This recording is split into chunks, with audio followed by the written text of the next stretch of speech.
a lot of Christian apologists are just weird and strange.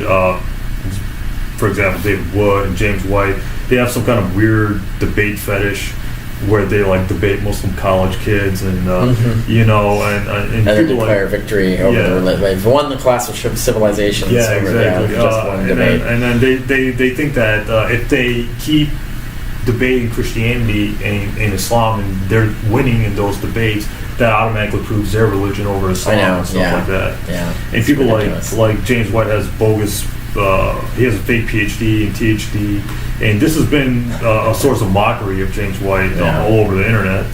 His bogus credentials. You know, so like, have you ever dealt with someone where like, you know, like their credentials?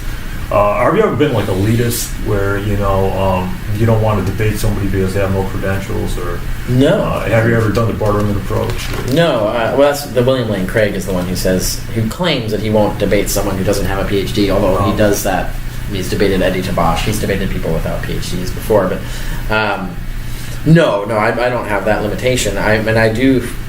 I sometimes feel bad if someone doesn't have it and doesn't perform well in a debate.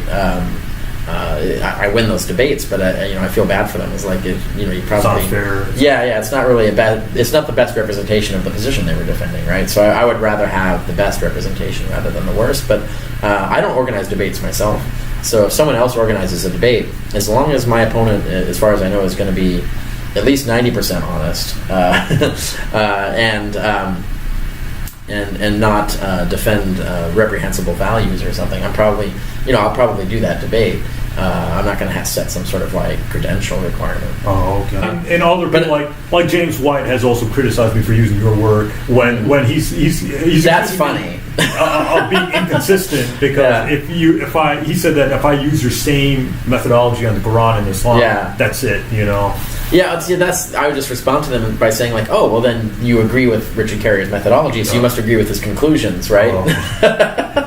So it sounds to me like they're saying that the methods work from their point of view, right? So I would use that against them. But it's funny to have someone like James White with a fake degree saying you shouldn't listen to the writings of someone who actually has the degree. Yeah, he does not have scholarly credentials and never publishes any works of scholarship.